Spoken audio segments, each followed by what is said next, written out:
Plastic के बहुत बड़े-बड़े पहाड़ बन चुके हैं। ये एक इपॉक हो गया है जिसमें हर तरफ प्लास्टिक है। पानी में, हवा में, सॉइल में, हमारे खाने में, रिमोट एरियाज में भी प्लास्टिक मिल रही है, एयर में। इतनी बड़ी कंट्री में 15% सेग्रीगेशन तो कुछ भी नहीं है, और ये गैस कैंसर कॉजिंग होती है।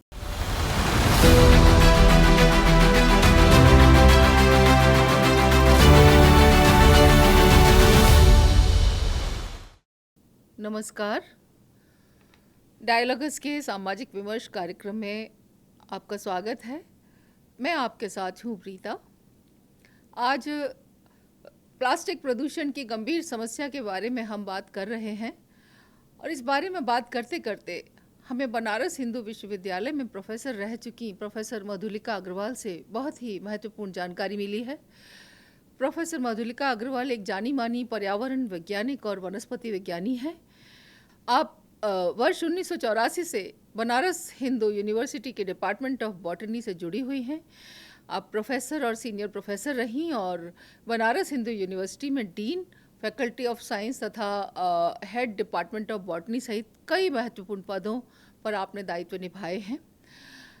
वर्तमान में आप department of botany Banaras Hindu university में NASI डिस्टिंग्विश्ड विमेन चेयर हैं।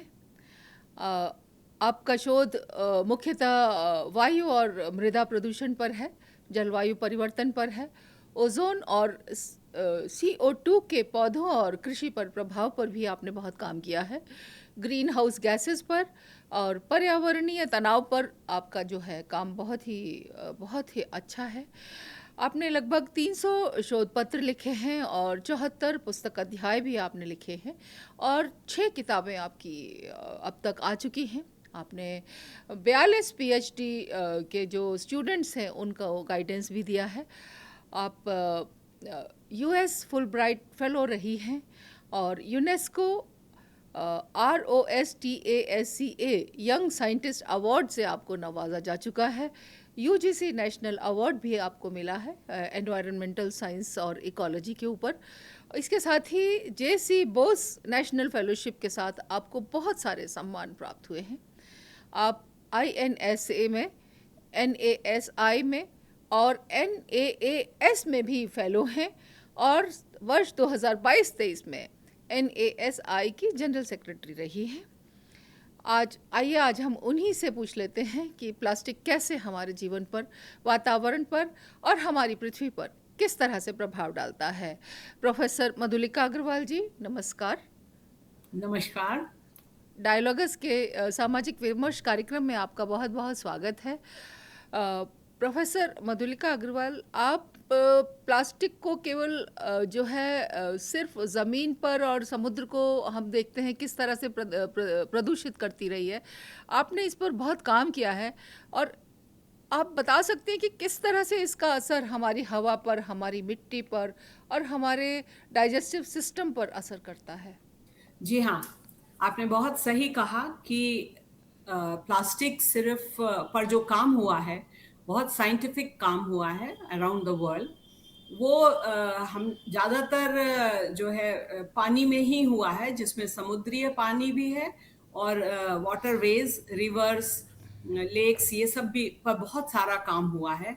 इस पे बहुत ज़्यादा लिटरेचर है, लेकिन बहुत कम काम, और अभी कुछ ही गत वर्षों से ही ये शुरू हुआ है, जिसमें कि अभी हमारे जो हवा है उसमें कितना प्लास्टिक तत्व है, इसके बारे में अब बहुत सारी जो कंट्रीज हैं वो कार्य कर रही हैं, और इसके लिए उन लोगों ने अपने यहाँ स्टैंडर्ड्स भी बनाने शुरू कर दिए हैं। तो ये अभी एक बहुत नई विधा है, एक तरीके से कही जाए। और ये हवा में तो काम कम हुआ है, लेकिन माइक्रोप्लास्टिक मिट्टी में जो जाता है, जो पानी के साथ जाता है, या जो भी एक्टिविटीज मिट्टी में लैंडफिल्स के पास होती हैं, या इंडस्ट्रियल एक्टिविटीज के पास होती हैं, या हाउस होल्ड्स के पास होती हैं, इन जगहों पर भी जहाँ माइक्रोप्लास्टिक जाता है, वो जो है सॉइल की गुणवत्ता को बहुत कम करता है। मैं इसके डिटेल में भी आपको चीजें बता सकती हूँ।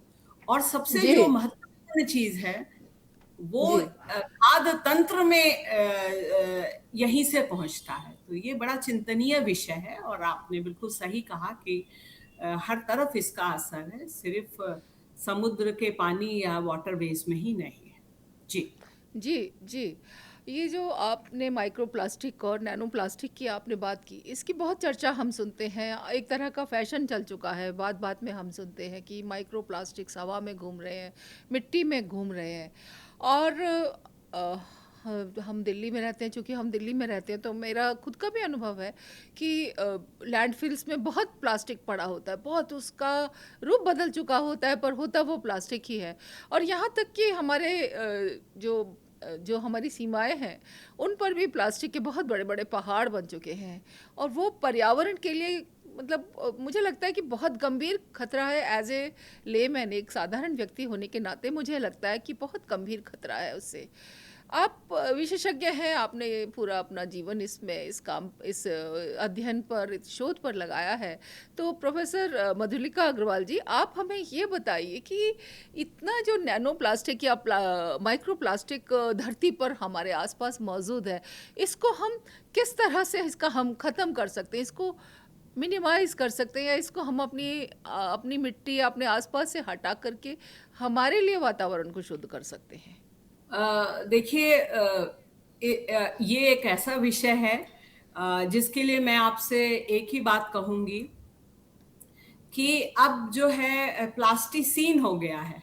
मींस ये एक इपॉक हो गया है जिसमें हर तरफ प्लास्टिक है, पानी में, हवा में, सॉइल में, हमारे खाने में, हमारे ह्यूमन बॉडी में, माइक्रोब्स में, एनिमल्स में। तो इन्हें पूर्ण रूप से हटा देने के लिए तो अभी बहुत लंबी यात्रा करनी पड़ेगी और इसके लिए बहुत सारी चीजें हैं। जो अभी सबसे ज्यादा जरूरी चीज है कि इन ये दोनों में क्या डिफरेंस है। तो जो माइक्रो प्लास्टिक्स हैं, इन माइक्रो प्लास्टिक्स का जो घनत्व होता है, जो डायमीटर होता है, ये करीब 1 माइक्रोमीटर से 5 मिलीमीटर तक होता है। और जो नैनो प्लास्टिक है वो 1 माइक्रोमीटर से छोटे होते हैं, मतलब वो ऑलमोस्ट इनविजिबल होते हैं। और इसमें भी 1 म्यूएम से 5 मिलीमीटर तक के जो छोटे पार्ट है, लेस देन 100 म्यूएम, वो भी इनविजिबल होते हैं और सस्पेंडेड रहते हैं।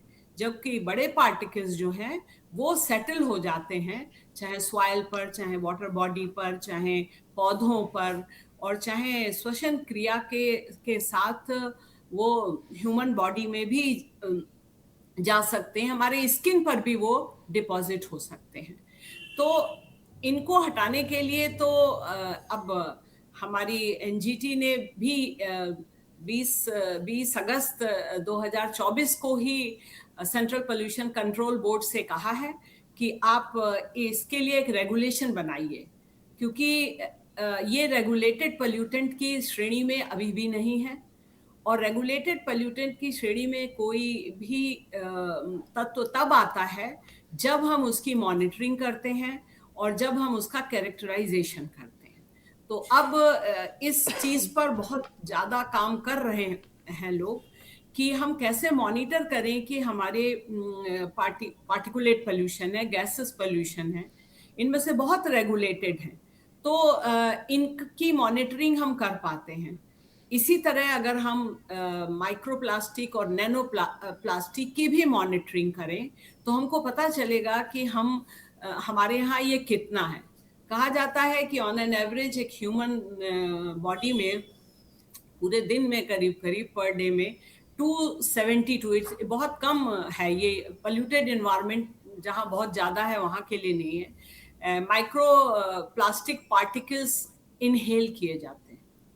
ये सब चीज़ें किस तरीके से स्टैंडर्डाइज की गई हैं, क्या की गई हैं, इसके लिए बहुत ज़्यादा साइंस करने की ज़रूरत है और तब इस पर आगे कार्य हो सकता है। लेकिन एक जो सबसे बड़ा कार्य किया जा सकता है, जो गवर्नमेंट के लेवल पर और सोसाइटी के लेवल पर भी किया जा सकता है, कि हम लोग प्लास्टिक का यूज कम करें, और अगर हम यूज करें तो उनका सेग्रीगेशन हम प्रॉपर करें, और जब हम उसको प्रॉपरली सेग्रीगेट करें तो जो जब वो वेस्ट हो जाएं तो उनका जो निराकरण किया जाता है वो उसी तरीके से किया जाता है। हम प्लास्टिक प्रोड्यूसिंग में नंबर 1 कंट्री हैं और वेस्ट प्रोड्यूसिंग में 5th नंबर की कंट्री है इंडिया। और जी। हम अपना यूटिलाइजेशन ऑफ प्लास्टिक वेस्ट बहुत कम करते हैं और इसके लिए हम प्लास्टिक वेस्ट इंपोर्ट करते हैं। तो जरूरत ये है कि हम लोग अपने प्लास्टिक वेस्ट का सेग्रीगेशन ज्यादा सही ढंग से करें और उस प्लास्टिक वेस्ट को यही यूज करें। तो जो एक रिसाइकिल आएगी वो एक सर्कुलर इकोनॉमी को जन्म देगी। ऐसा नहीं है कि ये कंसेप्ट नहीं है, ये कंसेप्ट है, लेकिन ये बहुत कम लेवल पर, कम परसेंटेज पे इस समय हो रहा है। इसी को एक लार्जर स्केल पर लाने की जरूरत है। तो ये अभी आपको एक उत्तर मैं जी। इस तरीके से दे पाऊंगी। इसकी ज्यादा डिटेल्स जानना चाहेंगे तो मैं जरूर आपको जी। बताऊं। जी, बिल्कुल। जी, बिल्कुल। आपने 2 बातें कही। एक तो ये कि रिसर्च गवर्नमेंट के लेवल पे रिसर्च चल रही है। तो मैं ये जानना चाहती हूँ कि इस रिसर्च में अभी कितना समय और लगेगा जिससे कि ये नैनो प्लास्टिक और माइक्रो प्लास्टिक को पॉल्यूटेंट की श्रेणी में रखा जा सके? देखिए, पहली मैं बात तो कोई ये। टाइम लिमिट आपको इसलिए नहीं बता सकती हूँ क्योंकि बहुत सारी जो गवर्नमेंट की संस्थाएं जो ये रेगुलेशंस बनाती हैं वो इसे to the extent full proof बनाने की कोशिश करेंगी कि भारतवर्ष के इन्वायरमेंटल कंडीशंस में, यहाँ की गर्मी, जाड़ा और इन सब, क्योंकि ये सारी चीजें एयर में स्पेशली प्लास्टिक का की जो उपस्थिति है उसके लिए बहुत इम्पोर्टेंट है। तो इसलिए ये इसका टाइम स्केल कितना लगेगा ये मैं नहीं बता सकती हूँ। और हमारा जो रेगुलेशन है सीपीसीबी का, national ambient air quality standard है, ये 2009 में लास्ट रिवाइज हुआ है और भी पोल्यूटेंट्स के लिए रिवाइज होने की जरूरत है और इसके भी रिवाइज होने की जरूरत है। लेकिन इसमें समय लगेगा। इसमें ऐसा नहीं है कि कोई 1 साल और 2 साल में कर देगा। उन लोगों को बहुत रिसर्च करनी होगी, सारी गवर्नमेंट लेबोरेटरीज को। तो जो लोग इंडिविजुअली ये रिसर्च करते हैं उनका भी डाटा लिया जाता है, बट फुल प्रूफ बनाने के लिए वो लोग बहुत मॉनिटरिंग साइट्स भी लेते हैं। ऐसा नहीं है कि दिल्ली ले लिया और या मेट्रोपॉलिटन सिटीज ले लिया या जहाँ पर आप कहते हैं कि अंबार लगा हुआ है प्लास्टिक के वेस्ट का, उन जगहों पे ले लिया है। हर तरीके के रिमोट एरियाज पे भी प्लास्टिक मिल रही है एयर में। तो इन सबको देखते हुए वो जो स्टैंडर्ड बनाएंगे वो भी शायद 3 तरीके का बनाएंगे, बट वो पूरा का पूरा स्टैंडर्ड ह्यूमन हेल्थ पर डिपेंड होगा, क्योंकि वही देखना पड़ेगा। उसके लिए रिस्क एनालिसिस भी करनी पड़ेगी पूरी, तब जाके वो स्टैंडर्ड बनेगा। तो मैं कोई टाइमलाइन नहीं बता सकती हूँ आपको। जी, जी। और दूसरी बात, आप सर्कुलर इकोनॉमी की बात आप कर रही थी कि हम जो प्लास्टिक का वेस्ट जनरेट करें उसको हम रीयूटिलाइज़ करें। तो कुछ कुछ परसेंट काम तो हो रहा है हमारे सरकार या एजेंसीज़ के माध्यम से। हम लोग पढ़ते भी रहते हैं कि ये जो पैकेजिंग है ये रिसाइकल्ड पैकेजिंग है, या जो कई बार जो गत्ते के जो क्रेट्स या कार्टन्स आते हैं वो भी, उनमें भी एक अजीब किस्म की एक स्मेल होती है। उससे पता चल जाता है कि ये रिसाइकल्ड हैं। इसके बारे में मैं चाहती हूँ कि सामाजिक विमर्श के दर्शकों को थोड़ा आप जानकारी दें कि किस किस किस तरह से रिसाइकलिंग होती है और कितने तरह की रिसाइकलिंग होती है, जिससे कि यदि कोई नए जो एंटरप्रेन्योर्स हैं या कुछ यंगस्टर्स हैं हमारे, वो इस फील्ड में कुछ अपना इनपुट दे सके। हो सकता है कि रिसाइकलिंग में उनका भी कोई इनपुट मिल पाए, तो आप उनको थोड़ा गाइडेंस कर सकती हैं। जी हाँ, आपने बहुत बहुत सही किया। हर स्टेप पर कुछ ना कुछ रिसाइकलिंग की जरूरत है। जैसे आप देखते हैं कि आजकल ऑनलाइन बहुत शॉपिंग होती है और उस ऑनलाइन शॉपिंग में आप देखेंगे कि पैकेजिंग में बहुत ज़्यादा अमाउंट में वेस्ट निकलता है और वो बड़ा क्लीन वेस्ट होता है। पानी बरस गया या कुछ उन लोगों ने खराब ढंग से किया, फेंका, तो हो सकता है कि वो ना यूज हो। To some percent, may be 5 to 10%, but rest of that पूरा का पूरा यूज हो सकता है। तो ये पैकेजिंग में जो सबसे ज्यादा लोग जो भी इंडस्ट्रीज और जो भी संस्थाएं पैकेजिंग में लगी हैं, जो यूज करती हैं, उनकी ही रिस्पॉन्सिबिलिटी बनानी चाहिए कि ठीक है, जब उनका सामान फाइनली कंज्यूमर एक्सेप्ट कर लेता है तो वो अपना वेस्ट ले जाएं। वो नहीं होता है।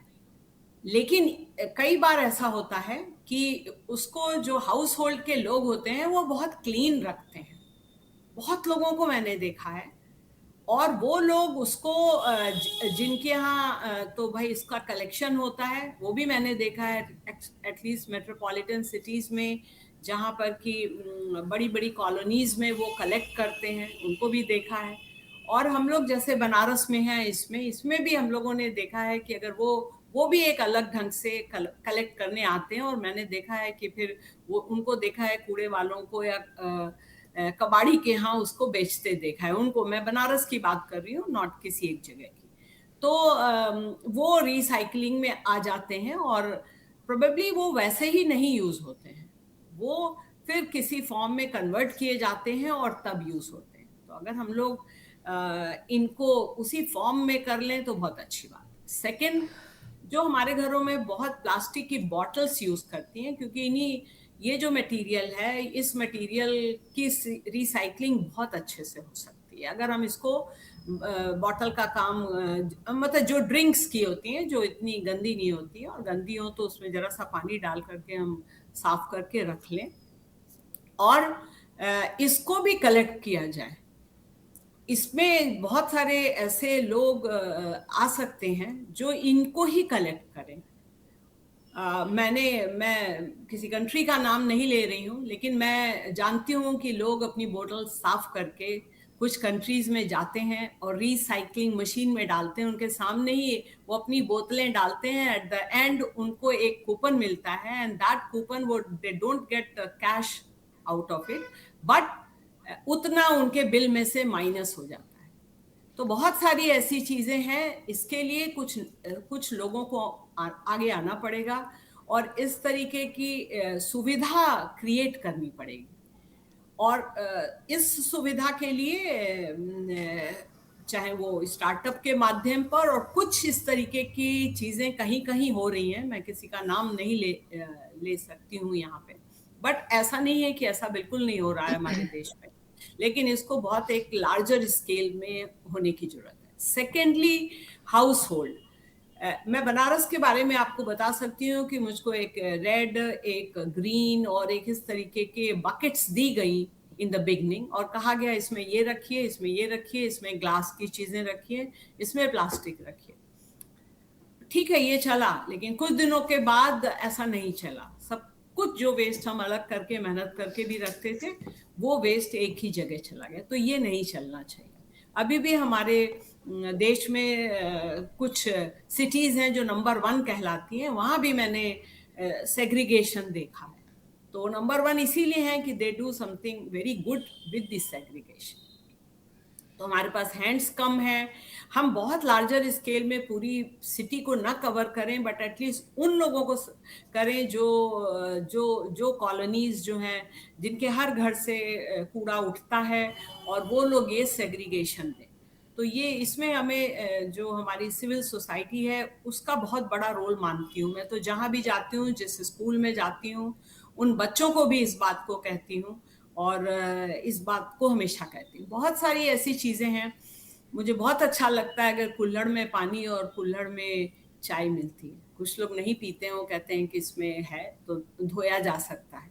और कोई लोग स्पेसिफिकली मांगते हैं कि हमें कुल्हड़ की चाय चाहिए या कुल्हड़ में चाट चाहिए। तो हम लोगों को भी बहुत अपने अपने को चेंज करने की कोशिश करना चाहिए। तो सेग्रीगेशन जो है अभी बहुत बहुत बहुत इफिशिएंटली नहीं हो रहा है। अप टू 15% कहीं का मैं डेटा पढ़ रही थी, उससे मुझे लगा कि 15% अच्छे से सेग्रीगेट होता है। इतनी बड़ी कंट्री में 15% सेग्रीगेशन तो कुछ भी नहीं है। हम लोगों को अगर हम अपने अच्छे प्लास्टिक का जो बॉटल्स और इन सब के प्लास्टिक को क्योंकि राइट नाउ बैन है कि हम प्लास्टिक हर कंट्री से नहीं खरीदेंगे। कुछ ही कंट्रीज अलाउड है जहां से हम रिसाइकिल्ड प्लास्टिक खरीद रहे हैं।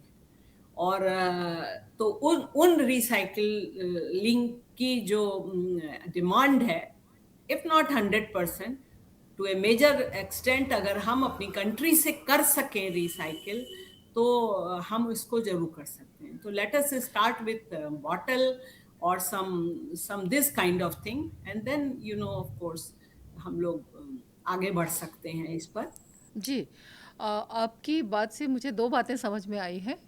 पहला तो ये कि पहली बात जो कि आसान नहीं है, लेकिन फिर भी बात करने में एक सामान्य लोगों के लिए बहुत आसान सी चीज़ है कि हमें सिविल सोसाइटी को इसमें अपनी भूमिका निभाने का एक मौका है कि हम किस तरह से, जो जैसे लाल बकेट और ग्रीन बकेट 2 अलग-अलग बकेट मिलती हैं और कुछ समय तक चलता है, उसके बाद घर में भी लापरवाही करते हैं और सारा कूड़ा एक साथ भर के फेंक देते हैं।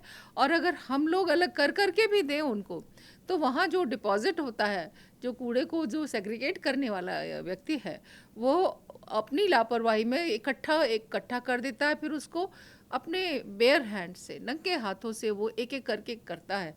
मैं खुद देखती हूँ, मैंने देखा है हमारे यहाँ पर भी जो व्यक्ति इस काम को करता है, मैं उसको कई बार कहा भी है कि तुम्हारे पास ग्लव्स होने चाहिए, और क्यों नहीं है बताओ। और तो ग्लव्स होते हैं, लेकिन वो लोग इस्तेमाल नहीं करते।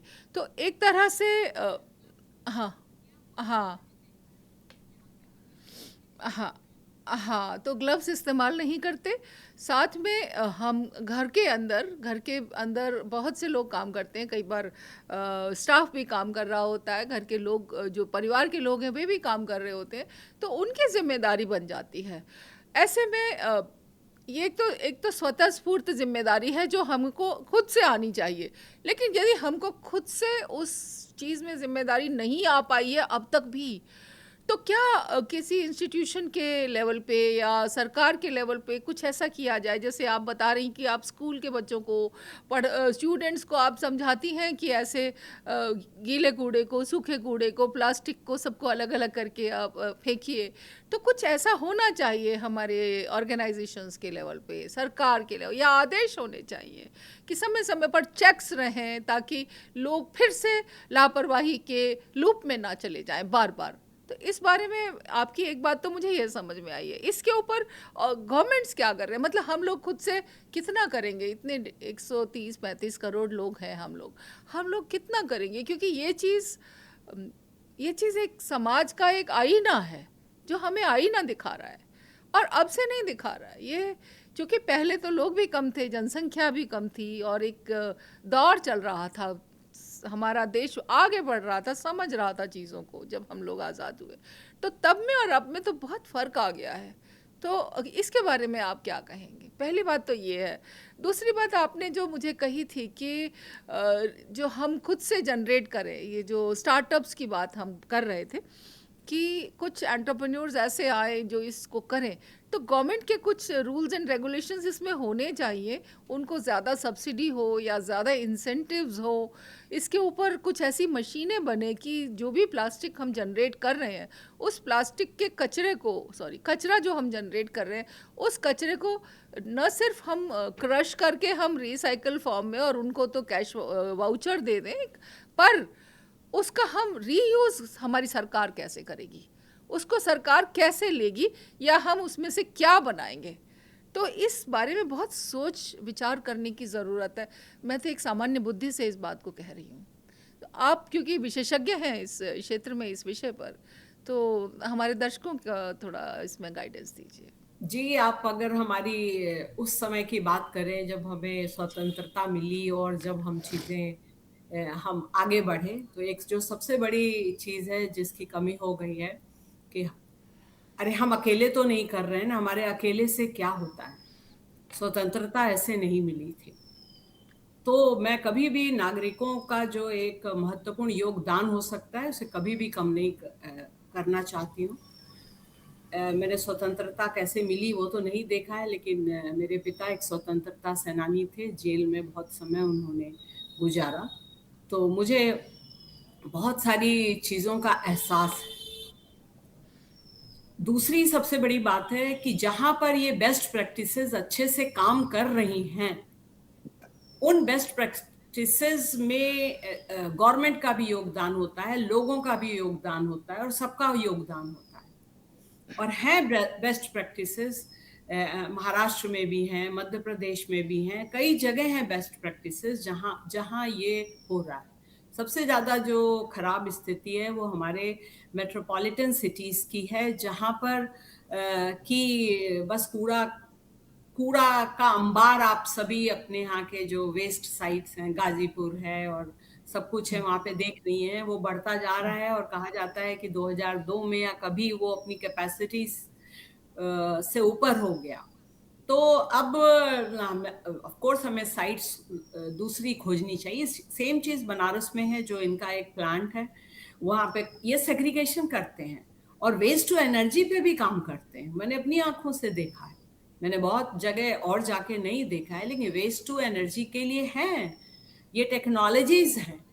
लेकिन इसमें कितने लोग इन टेक्नोलॉजीज में प्राइवेटली आते हैं? नहीं आते हैं। जहां पे कूड़े का प्रबंधन होता है वहीं पे आते हैं। तो of course that's not enough what government is doing, in the sense कि हमारे यहाँ की जनसंख्या देखते हुए और जो प्लास्टिक का कचरा या कोई भी कचरा होता है उसको देखते हुए, और जो एक सबसे इम्पॉर्टेंट हमने आपको बात बताई कि सेग्रीगेशन वाला जो पॉइंट है वो बहुत खराब है। तो जहाँ बेस्ट प्रैक्टिसेस हैं, जहाँ पे इसका प्रबंधन ठीक से होता है, वहां पे सेग्रीगेशन सही होता है, नागरिकों द्वारा भी सही होता है, जो कलेक्ट करते हैं कूड़ा उनसे भी सही होता है, और जहां उसको फेंकने के बाद वेस्ट टू एनर्जी बनाया जाता है वहां भी सही होता है। तो हम लोगों को उन बेस्ट प्रैक्टिसेस को अपनाने की जरूरत है। वो एक जगह है, दो जगह है, 10 जगह है, 20 जगह है, उनको हम लोगों को पॉपुलराइज करने की जरूरत है। हमारे हम बहुत कुछ काम तभी कर पाएंगे जब कोई दूसरा जब जब ये जिम्मेदारी खुद भी लेंगे, और अगर नहीं लेंगे तो हम ये कार्य बहुत अच्छे से नहीं कर पाएंगे। अगर ये कूड़ा उठाने वाले सवेरे 6 बजे आते हैं और हम जो हैं 8 बजे या 7, 7:30 पे उठते हैं, तो हम कूड़ा नहीं दे सकते। लेकिन हमें ये आदत बदलनी होगी। जैसे बच्चे छोटे होते हैं तो उन्हें स्कूल भेजने के लिए लोग कोशिश करते हैं, उनके घर में तो लोग जगे रहते हैं, तो हम उस कूड़े का उसी तरह करें। और हम लोग ये इस चीज के लिए अपनी लोकल गवर्नमेंट को भी लिखें कि भाई ये ऐसे नहीं हो रहा है, आज नहीं आया है। हम एक जागरूक नागरिक की तरह ये काम करते हैं। हम जिस कम्युनिटी में रहते हैं वहां पर एक व्हाट्सएप ग्रुप है, वो बता देते हैं कि आज उसकी अगर आज नहीं आया वीक में एक दिन, तो आज इसलिए नहीं आया क्योंकि 15 अगस्त है। ऑफ कोर्स 15 अगस्त को उसको नहीं आप कार्य करा सकते हैं। तो मेरा मेरा बेसिकली यही कहने का मतलब है, जो जो झाड़ू लगती है पहले, सड़कों पे झाड़ू हमको याद है 70s का और इसका, तो झाड़ू हमारे मॉर्निंग में लगती थी। अब झाड़ू लगाने वाले वो झाड़ू लगाते हैं 9-10 बजे, जबकि एक्टिविटीज सड़क पे शुरू हो जाती है। तो कौन इनहेल करता है? वही जो कम्यूटर्स हैं, जो सड़क पे जाते हैं या जिनके छोटे मोटे बड़े बिजनेस हैं, वही लोग करते हैं। तो मैं इस बात पर आपसे कहना चाहती हूँ कि हमारे यहाँ हमारे देश में भी प्लास्टिक से रिलेटेड जितने भी वेस्ट हैं, उनको किस तरीके से उनके लिए करना चाहिए, उन्हें एनर्जी में बदलना है या मिट्टी में करना चाहिए, इन सब की चीजें हैं। जरूरत ये है कि हम एक नई विधि अच्छी स्टैंडर्डाइज करें, वो ठीक है, रिसर्चेज इस पे भी हो रही हैं, लेकिन अगर हम उन्हीं को भी स्टार्ट करें और धीरे धीरे इम्प्रोवाइज करें अच्छी चीजें, तो ये एक बेटर हो। और इन सब चीजों के लिए जैसा आपने कहा कि गवर्नमेंट सब्सिडी मिलनी चाहिए, और ये गवर्नमेंट सब्सिडी भी मैंने सुना है कि मिलती है। मैं बहुत ऑथेंटिक बात, चूंकि मुझे रिटर्न इसका कोई प्रूफ नहीं है इसलिए मैं नहीं कह रही हूँ, लेकिन आई एम श्योर इन्वायरमेंट से रिलेटेड किसी काम को करने के लिए सब्सिडी मिलती है। मेरे बनारस हिंदू यूनिवर्सिटी में जो कूड़ा प्रबंधन लास्ट 2 इयर्स से उन्होंने अलग अलग ढंग की चीजें रख दी हैं। पत्तियों को वो कोशिश करते हैं कि जमीन में ही दबा दे ताकि वो खाद बन जाए, क्योंकि पेड़ बहुत हैं तो पत्तियां बहुत निकलती हैं। उसके बाद उन्होंने रेड और ये इस तरह के बड़े बड़े ड्रम्स रखे हुए हैं जिस पर कि कूड़ा, वहाँ हर दिन नहीं कूड़ा उठता है, लेकिन हाँ वीकली जो भी 4 डेज 3 डेज कूड़ा उठता है उससे वो इसको मैनेज करते हैं, बट अगले दिन फिर कूड़ा उतना ही हो जाता है। तो हमारा प्रोडक्शन बिल्कुल। रेट बहुत अच्छा है। लेबोरेटरीज को जी। कहते हैं कि ग्लास बॉटल्स आप एक जगह ऐसे रखिए, सब कुछ क्लियर कट इंडिकेशन है। फिर भी रोज आपको एक नोटिस मिलेगी कि इस डिपार्टमेंट ने नहीं सर रखा है, उसने नहीं रखा। तो जी इस तरीके जी का जब हम लोग इतने पढ़े लिखे होके भी हम लोग कार्य करते हैं तो फिर हम सबसे कैसे इसकी आशा करें। जी, जी, आपकी बात बिल्कुल सही है, मैं सहमत हूँ। आप अब मुझे अपने बचपन की बात याद आ रही है ऐसे में कि हम लोग उस समय प्लास्टिक बिल्कुल नहीं होता था। सुबह अखबार आता था तो अगर कुछ चीज़ कोई रसोई किचन में कुछ खाने का वेस्ट होता था तो उसको अखबार में लपेट करके तो हमारी मदर, हमारे पेरेंट्स ने हमारे पीछे घर घर के बाहर, घर के अंदर ही ज़मीन होती थी, खुली घास का मैदान था, वहाँ पे गड्ढा खोद करके वो उसमें हम इकट्ठा करते थे और उसको बाद में बंद करके उसकी कंपोस्ट बनाई जाती थी, खाद जिसका आपने जिक्र किया, और उसको खाद के तौर पे हम उसको अपनी ही खेतों में, खेतियों में, क्यारियों में, छोटी छोटी क्यारियों में हम सब्जी बोया करते थे तो वहाँ हम उसका इस्तेमाल करते थे। उसकी बहुत अच्छी एक यादगार है, एक मेमोरी है जो दिमाग में आज भी चलती है। पर आज की स्थिति में जो खास तौर पे महानगरों में या दिल्ली एनसीआर के बाहर और भी शहरों में, कहीं भी कस्बों में भी बहुत सारे लोग ऐसे हैं जिनके पास जिनके घर के आसपास इतनी जगह नहीं है, ज़मीन नहीं है जहाँ पर वो अपनी जो रसोई का, किचन का वेस्ट है उसको डिपॉजिट कर सकें और उसकी कंपोस्ट बना सकें। तो क्या ऐसा कुछ आप सजेस्ट करेंगे कि एक कम्युनिटी के लेवल पे कोई एक ऐसा लैंडफिल जैसी चीज़ हो लेकिन प्लास्टिक उसमें ना जाए और उसका एक बहुत बड़ा कंपोस्ट प्लांट का इनिशिएटिव आए, चाहे तो वो आरडब्ल्यूएस की तरफ से आए, चाहे वो वहाँ के एनजीओज की तरफ से आए या सरकारों की तरफ से आए, लोकल गवर्नमेंट की तरफ से आए, कि एक कंपोस्ट प्लांट है जो हमारा जो कूड़ा उठाने वाला, कूड़ा साफ के सेग्रीगेट करने वाला व्यक्ति है, या तो उनकी जिम्मेदारी लगा दी जाए कि उसको वहाँ इकट्ठा किया जाए जो किचन वेस्ट है, और जो प्लास्टिक वेस्ट है या जो और वेस्ट है उनको उनकी जहाँ जहाँ पे उनको जाना चाहिए वहाँ भेजा जाए। तो इस लेवल पे ये स्टाफ जो है जो कूड़े को सेग्रीगेट करता है उसको ज़्यादा ट्रेन करने की ज़रूरत है। एक तो हो गया कि घर के भीतर हमें अपने आप को, अपनी आदतों को सुधारना पड़ेगा। दूसरा हो गया कि सरकार, इसमें हमारा सरकारों का क्या रोल है, और तीसरा ये कि जो लोग इस कूड़े को रोज़ हैंडल करते हैं तो वो उसका किस तरह से निपटारा करें, किस तरह से उसको उसके मुकाम पे पहुंचाएं जिससे कि हमारी धरती पर प्लास्टिक का या कूड़े का बोझ बढ़ता ही ना चला जाए, क्योंकि यहाँ से ले जा कर के वो कहाँ फेंकता है, उसका क्या होता है, उसके बारे में एक ट्रांसपेरेंसी नहीं है। वो होनी चाहिए, या कुछ ऐसी प्रोग्राम्स होने चाहिए जिससे कि लोगों को समझ आए कि जो कूड़ा उन्होंने बनाया है वो कहाँ पहुँचा। उससे क्या है कि बहुत लोगों को समझ आएगी, जैसे कि आपने कहा कि हम पढ़े लिखे लोग हैं, उसके बाद भी हम लोग कूड़ा, इतना इतना कूड़ा बनाते हैं। इसमें सिर्फ हमारे कूड़ा बनाने की बात नहीं है, अब अमेज़न से कुछ सामान, इतनी सी छोटी सी चीज़ के ऊपर इतनी बड़ी पैकिंग आती है, उस पैकिंग को देख करके इतना दुख होता है, उसको फेंकते हुए भी दुख होता है, उसको घर में कहाँ रखें, ये भी एक सोच समझने की बात है। तो एक बड़ी एक विकट परिस्थिति बन गई है। तो प्रोफेसर मधुलिका जी, मैं ये जानना चाहती हूँ कि ये जो प्लास्टिक है ये हमारी मिट्टी की जो गुणवत्ता है, जो मिट्टी है हमारी जिसमें खेती होती है, या जो हमारी मिट्टी की जो पैदावार बढ़ाने के ऊपर, उसको किस तरह से प्रभावित करती है? क्योंकि प्लास्टिक तो पहुंच रही है हवा के माध्यम से, पानी के माध्यम से, मिट्टी के माध्यम से, किसी भी तरह से हमारी खेती पर और हमारी फूड सिक्योरिटी पर इसका क्या असर पड़ सकता है? बहुत बहुत सही प्रश्न आपने किया। और ये बहुत महत्वपूर्ण क्षेत्र है कि पौधों में जो पानी से सिंचाई होती है उससे भी माइक्रोप्लास्टिक जा रहा है। जो एयर में माइक्रोप्लास्टिक है वो भी वहाँ पे आ रहा है माइक्रोप्लास्टिक। अगर आसपास कोई ऐसी एक्टिविटी हो रही है वहाँ से भी आ रहा है। मान लीजिए कोई हाईवे है तो जो टायर घिसते हैं उनसे भी माइक्रोप्लास्टिक उड़ता है। तो सड़क के किनारे जितने भी खेत वेत होते हैं उनमें भी माइक्रो प्लास्टिक पहुंचता है, नैनो प्लास्टिक पहुंचता है। तो सबसे बड़ा काम जब इसका डिपोजिशन हो जाता है सॉइल में, तो आप देखिए ये एक पार्टिकल है।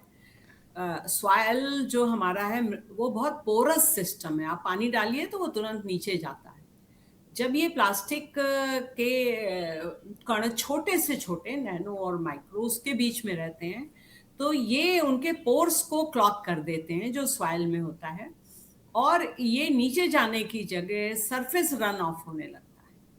जितना ज्यादा होगा, कम होगा तो इतना नहीं होगा, धीरे धीरे जब एक्यूमुलेट होके जाएगा तो जो पोरोसिटी होती है हमारे उसकी, वो वो कम हो जाती है और घनत्व बहुत बढ़ जाता है, उसे बल्क डेंसिटी की तरह नापते हैं, वो बहुत बढ़ जाता है।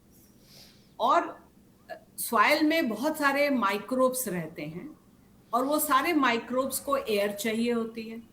तो जो हमारे एयर स्पेसेस हैं सॉइल में और ये वाटर स्पेसेस सब वो उन्हीं से जाते हैं, वो भी क्लॉग हो जाते हैं, और माइक्रोब्स को भी, जो एरोबिक माइक्रोब्स होते हैं स्पेशली जो एयर को लेकर रहते हैं, एनारोबिक भी माइक्रोब्स होते हैं, तो वो ज़्यादा पनपते हैं जो हमेशा अच्छे नहीं होते हैं, जबकि एरोबिक माइक्रोब्स जो हैं वो अच्छे होते हैं, वो डिकम्पोज करते हैं।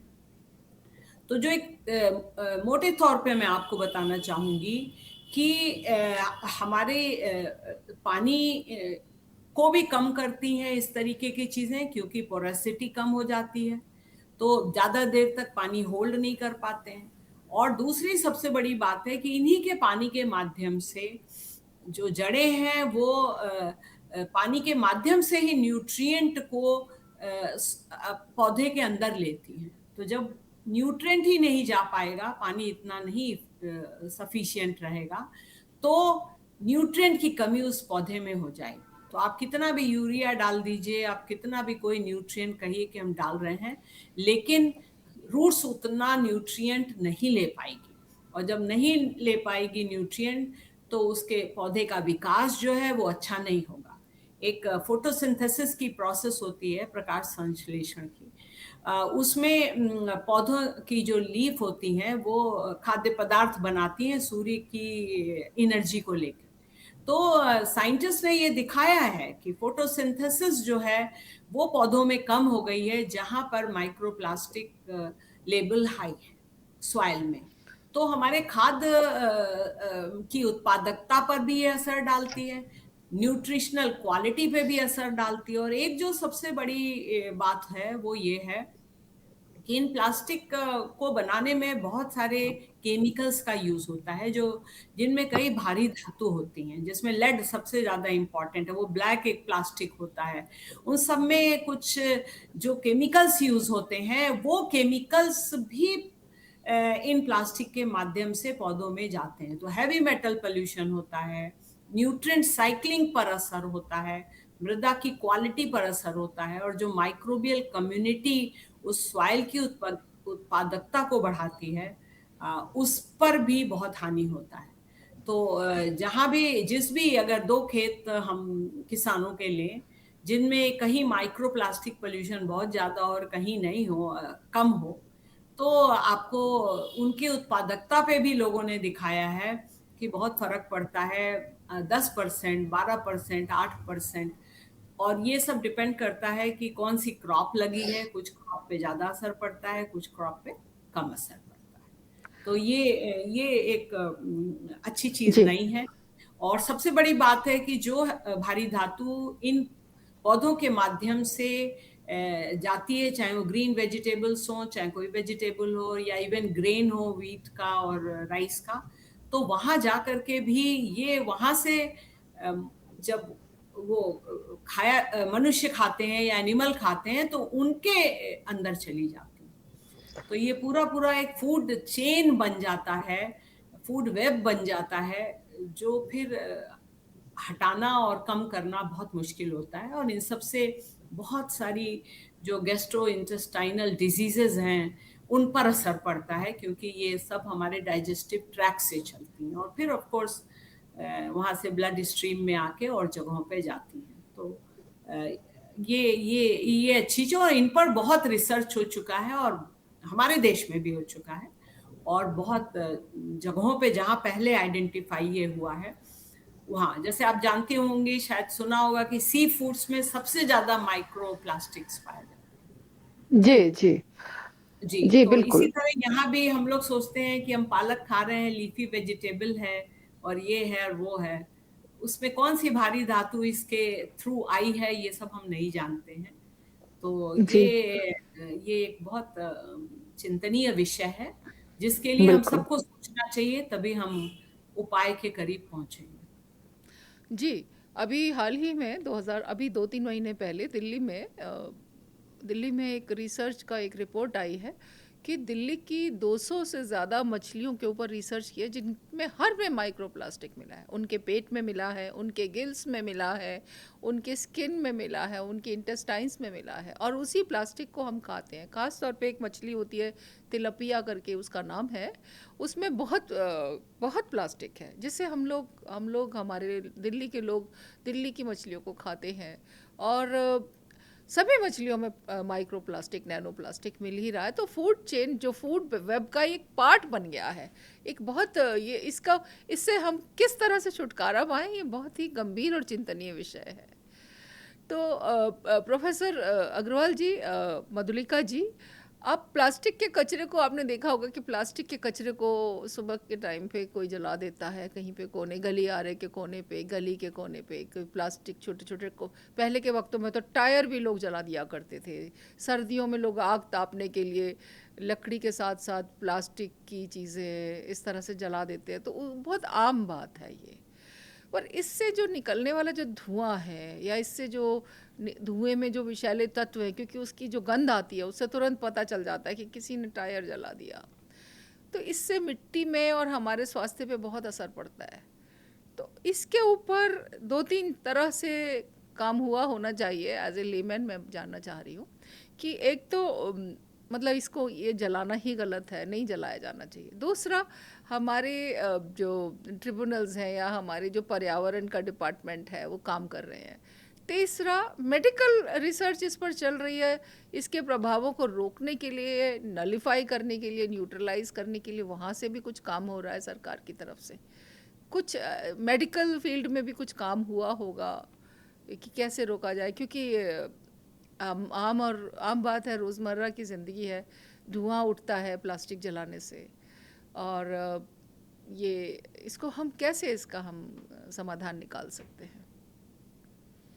जी, बहुत बहुत सही बात आपने पूछी है।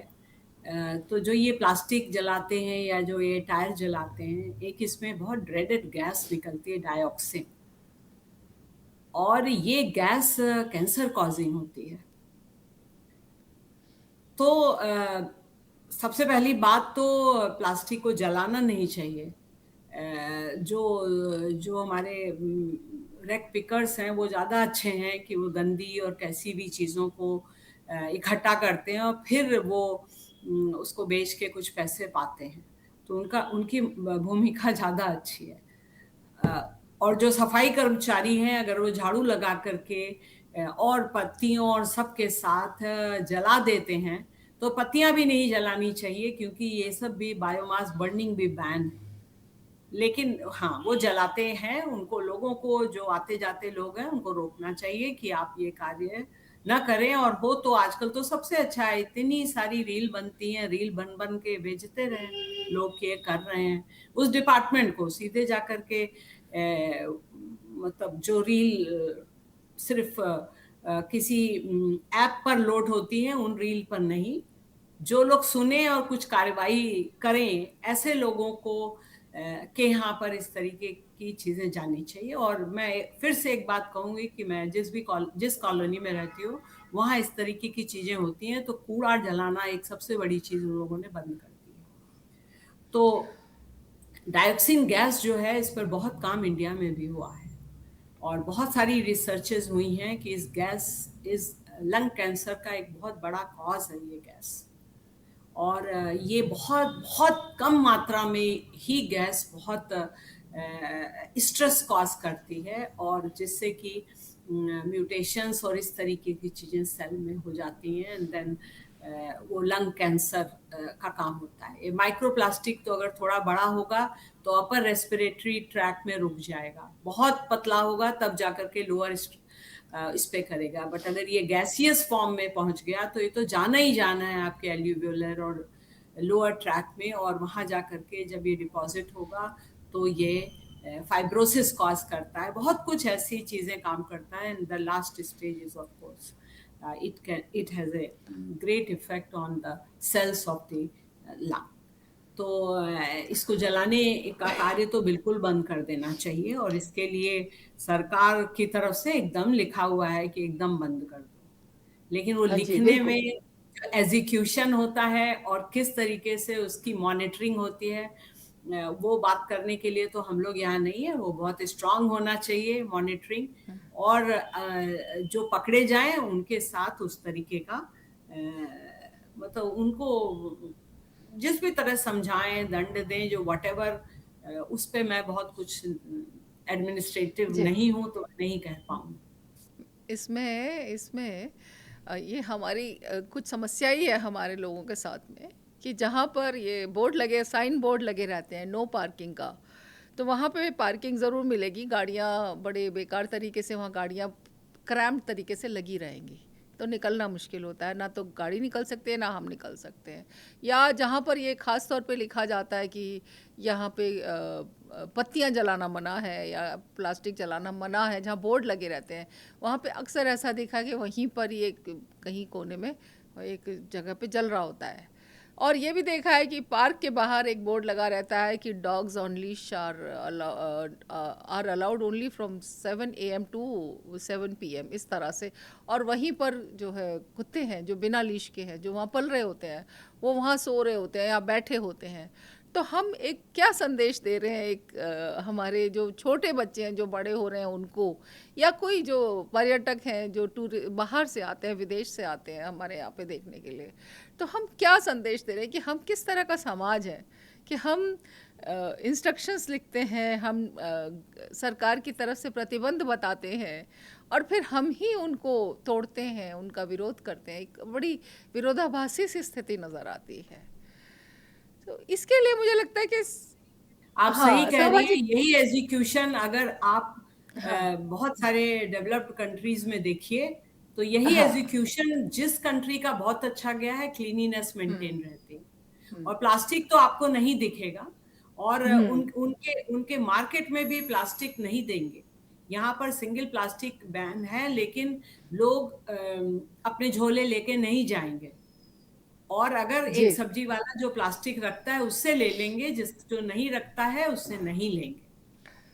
तो बात की जड़ तक अगर हम जाएँ, यहाँ पर सिंगल यूज़ प्लास्टिक की बात आप कर रही हैं, बात की जड़ पर हम जाएँ, तो ये सिंगल यूज़ प्लास्टिक बन ही क्यों रही है? बना ही क्यों रही है? जो भी जी एजेंसीज़ हाँ, बना वो रही तो हैं, बैन है। वहाँ क्यों नहीं तो रोकते? वहाँ। जी हाँ, उन उन यूनिट्स को परमिट ना दें, उन यूनिट्स को बंद करें। बिल्कुल सही कह रही हैं आप, क्योंकि वो बैन है सिंगल यूज प्लास्टिक। लेकिन जो भी यूनिट्स इनको बना रही हैं उनको उन पर कार्रवाई करनी चाहिए, इसमें कोई शक नहीं है। और अगर ये नहीं हो पाता है तो ये सही बात नहीं है, क्योंकि जब बन रही हैं तो लोग यूज कर रहे हैं। देखिए ऐसा नहीं है, बहुत चीजें बंद हुई हैं, जैसे कि जो हम लोग रेफ्रिजरेटर्स में सीएफसीज करते थे, तो वो बंद हुई है, अब नहीं सीएफसीज यूज कर रहे हैं। तो जी, इंडिया ने काफी दिनों बाद बैन किया है, तो हम बैन कर सकते हैं इसको, जी। ऐसा नहीं है। क्लो तो क्लोरोफ्लोरोकार्बन जिसे कहते हैं। सबसे ज्यादा ये भी कहना है कि अगर हम नहीं कहें हमें नहीं प्लास्टिक में, तो ये मेरा झोला है इसमें रख दो, जो हम पहले लेके जाते हैं, और बड़े सुंदर झोले आते हैं। अब तो ऐसा नहीं है कि जिसको लेकर के पहले जाया जाता था सब्जी खरीदने या कुछ, उससे बहुत फर्क हो गया है। लेकिन आप दूध की पैकिंग है, हालांकि दूध को बायोडिग्रेडेबल बताते हैं, लेकिन कितना बायोडिग्रेडेबल है मुझे इसका आइडिया नहीं है। दूध के उसको कहते हैं कि ये बायोडिग्रेडेबल है, और ऐसे सब्सटेंस इंडिया में बन रहे हैं जो बायोडिग्रेडेबल हैं। अभी दिल्ली में कुछ प्रयोग हुए हैं, मदर डेयरी ने दिल्ली में गाय के दूध को पैकेजिंग ऐसी की है जो कि प्लास्टिक बाद में बायोडिग्रेडेबल हो जाता है, बाद में इस्तेमाल के बाद में। तो ये तो है, ये तो रही बात इस तरह से। तो मुझे लगता है कि सरकार की तरफ से और सिविल सोसाइटी दोनों की तरफ से एक मिला जुला प्रयास करने की ज़रूरत है। और हम आप जैसे लोग जो जानते हैं, बहुत सारे लोग हैं जो इस चीज़ के लिए बहुत अपनी चिंता व्यक्त करते हैं और पालन भी करते हैं, अच्छी तरह से उसको समझते भी हैं। और हम पहले ही धरती पर हमने इतना बोझ बढ़ा रखा है, हम और बोझ बढ़ाते जाएंगे तो हम कहीं ना कहीं हमारे मन में ईमानदारी की कमी है, इसीलिए हम ऐसा कर रहे हैं। तो ज़रूरत है ईमानदारी से अपनी ज़िम्मेदारी उठाते हुए काम करने की, अपनी जो भी हमारी ज़िम्मेदारी बनती है, चाहे हम कहीं पे भी हों, घर के भीतर काम कर रहे हों, कूड़ा उठा रहे हों, कूड़े को सेग्रीगेट करके उसको उसके डेस्टिनेशन पे पहुंचा रहे हों, या सरकार में बैठकर नीतियां निर्धारण कर रहे हों, या आप जैसे हों जो कि इतना शोध का कार्य कर रहे हैं और इतना गाइडेंस दे रहे हैं हर लेवल के स्टूडेंट्स को और सीनियर्स को देश देश विदेश में। तो हम सभी को इसमें एक बहुत अच्छा ईमानदार रोल अदा करना पड़ेगा, तब जाके हम इस प्लास्टिक को एक दानव नहीं बनने दें, एक दैत्य नहीं बनने दें, बल्कि हम उसको इस्तेमाल करें तरीके से। तो प्रोफेसर मधुलिका जी, आप से मेरा एक निवेदन है कि जो यंगस्टर्स हैं, हमारे जो युवा हैं, जो हमारे बच्चे हैं, जो हमारा भविष्य है, जो हमारे देश को आगे बढ़ाने के लिए जिनका एक बहुत बड़ा अभी काम बाकी है, उनको आप किस तरह से गाइड करेंगे, किस तरह से समझाएंगे कि वो भी एक प्रोएक्टिव रोल इसमें प्लास्टिक वेस्ट जनरेशन में अपना मतलब जनरेट करने में दिखाएं कि ना जनरेट करें उसको। तो उनके लिए क्या गाइडेंस आप देंगे? देखिए, जो हमारे युवा हैं हमारे देश के, वही हमारे भविष्य हैं। और वही वो भी जिस मार्ग से चलेंगे वही हमारे देश का भविष्य है। तो हमारी ये धरती जो है, ये हमें हमारी उम्र के लिए मिलती है कि जितनी उम्र हमारी होगी उतने के दिनों के लिए हमारे को ये किराए पे मिलती है।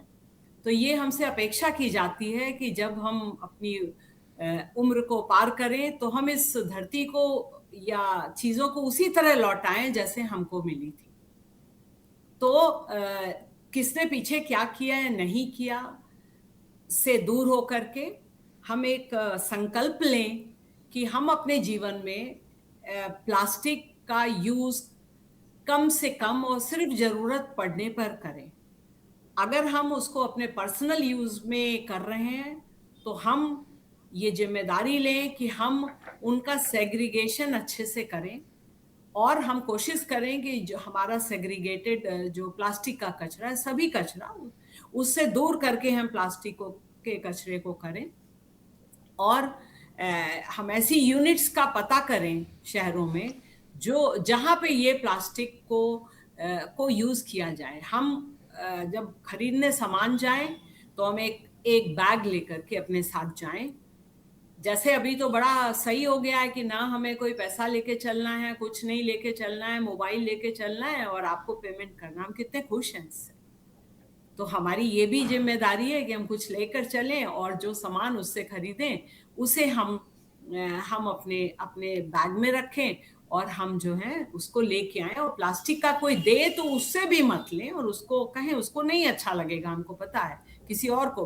बट जब भी वे मौका मिले तो हम ये बात लोगों को कहें, जब मौका मिले हमें इसी चीज में पढ़ करके। किसी को मैं ये नहीं कह रही हूँ कि अपना करियर छोड़ के एक्टिविस्ट बन जाए। मैं ये कहती हूँ कि अवेयरनेस फैलाना चाहिए, हर बार नए लोगों में अवेयरनेस फैलाना चाहिए। हम अगर एक स्कूल में आज जाते हैं तो दोबारा नहीं जाते हैं और उन बच्चों से रिपोर्ट लेते हैं कि तुम लोगों ने इस कार्य के लिए क्या किया। और उस स्कूल में बहुत दिनों में जाते हैं तो फिर वहाँ पे देखते हैं।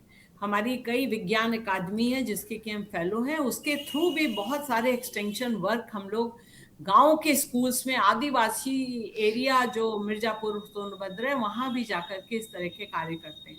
मैंने लोगों को बदलते देखा है। तो ये संकल्प हमारी युवा शक्ति को लेना है कि हमको ये कार्य करना है।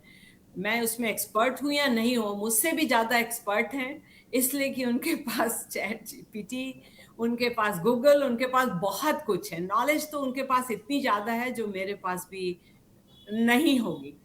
तो उस नॉलेज का सही इस्तेमाल करें, जिससे कि अपने आसपास की कम्युनिटी को और लोगों को भी अवेयर करें और खुद एक एग्जाम्पल बने इस तरीके के कार्य को करने के लिए। हम सिर्फ साइंस करते रहेंगे तो हम कहीं नहीं पहुंचेंगे, जबकि हमारी एजुकेशन, हमारी मॉनिटरिंग, हमारा सब कुछ सही नहीं होगा, हम कहीं नहीं पहुंचेंगे। बहुत सारे हमारे देश के भी ऐसे प्लेसेस हैं जहाँ पे ये सब होता है, तो हम कर सकते हैं। ऐसा नहीं है कि हम नहीं कर सकते हैं, लेकिन हम लोगों को दृढ़ संकल्प लेके ही ये कार्य को हमारी जो जनरेशन, युवा जनरेशन है, जो हमारे पॉपुलेशन का एक बहुत बड़ा प्रोपोर्शन है और बाद में वर्ल्ड को भी लीड करने वाली है, उन सबसे मैं ये प्रार्थना करती हूँ कि हमारे देश को प्लास्टिक के कचरे से मुक्त करने के लिए हर संभव प्रयास करें। धन्यवाद जी। प्रोफेसर मधुलिका जी, आपकी बात करते करते एक थोड़ा लाइटर टोन में मेरे मन में एक विचार आया, मैं चाहती हूँ आपके सामने रखना, और जिससे हमारे दर्शक भी जाने उस बात को कि बचपन में ऐसा सुनते थे हम लोग कि उस समय, अभी भी सुनते हैं ऐसा, कि एक ऐसा समय था हम सबके जीवन में जब हम थोड़े से पैसे अपनी जेब में लेकर जाते थे, कुछ सिक्के, आने और 2 आने हमारी दादी बताती थी, और उनको लेकर जाते थे और हम थैला भर के सामान लेकर आते थे उनके बदले में। और आज वक्त ये आ गया, जैसा आपने कहा, कि मोबाइल से हम सिर्फ मोबाइल लेकर जाते हैं, मोबाइल में ही हमारे पैसे भरे रहते हैं और हम मोबाइल से पेमेंट करते हैं, और हम जब सामान लेके आते हैं तो थैलों में, कचरे के थैले, जिसे प्लास्टिक के हो गए बैग्स, पेपर पैकेजिंग हो गई, उनमें हम ले करके सामान आते हैं। तो मेरा ये कहना है कि थैले का कॉन्सेप्ट हमारे यहाँ रहा है। हमारी माँ थैला देती थी, हम वो सब्ज़ी लेके आते थे, उसमें सामान लेके आते थे, और हम स्कूल का बैग भी हमारा एक बाद में चले हैं वो स्टाइलिश बैग, थैले ही होते थे पहले, बस्ता जिसको कहते थे। तो अब क्या दिक्कत है, अब का जो युवा है, आपने तो खुद भी कहा कि इतने सुंदर सुंदर थैले आ गए हैं, बहुत सारे NGOs भी थैले बना रहे हैं। तो मुझे लगता है कि थैले को फिर से उसको प्रचलन में लाना पड़ेगा, उसको यूज़ में लाना पड़ेगा, और 1-2 थैले हम अपनी कार में हमेशा रखें, अपनी स्कूटर में, अपनी बाइक में हम हमेशा लेकर चलें। क्योंकि एक समय ऐसा था, हम लोग हेलमेट भी नहीं लगाते थे, या हेलमेट सिर्फ ड्राइव कर रहा है उसने लगाया, जो पीछे बैठा है वो नहीं लगा रहा है, कि जैसे गिरेंगे तो पीछे वाले को चोट नहीं लगेगी, सिर्फ आगे वाले को लगेगी, इसलिए उसने लगा रखा है। तो हेलमेट के लिए सरकार ने और ट्रैफिक डिपार्टमेंट्स ने इतनी जागरूकता फैलाई है कि लगभग सभी लोग 2 हेलमेट लगा कर चलते हैं, अगर 2 बैठे हैं तो। उसी तरह से थैले को इतना प्रचलित किया जाए, कपड़े के थैले को, वो भी, और 1 नहीं, आप 2 रखिए, 3 रखिए, जितना सामान आपको लेना है लाइए उसमें, लेकिन प्लास्टिक और पेपर का इस्तेमाल बंद करिए, कम करिए। अगर करना जहाँ ज़रूरत है, जैसे मेडिसिन की पैकेजिंग होती है या और जो एडवांस चीज़ें होती हैं उनकी पैकेजिंग होती है, उसके लिए करिए, लेकिन बंद तो करना ही पड़ेगा, नहीं तो हम किसी दिन इस प्लास्टिक के बोझ तले दब जाएंगे सभी लोग। तो प्रोफेसर मधुलिका जी, आज आप डायलॉगस के सामाजिक विमर्श के सेगमेंट पर आए, आपका, और आपने समय दिया, और हमारे दर्शकों को आपने अपनी जानकारी से बहुत ही प्रेरित किया और बहुत ही आपने समय दिया, उसके लिए आपका बहुत बहुत धन्यवाद। धन्यवाद, नमस्कार। जी नमस्कार, धन्यवाद। आपकी प्रतिक्रिया और कमेंट्स का हमें इंतज़ार रहेगा। हमसे जुड़ने के लिए और सामाजिक मुद्दों पर और एपिसोड देखने के लिए आप अभी डायलॉगस को सब्सक्राइब कीजिए, लाइक और शेयर भी कीजिए। नमस्कार।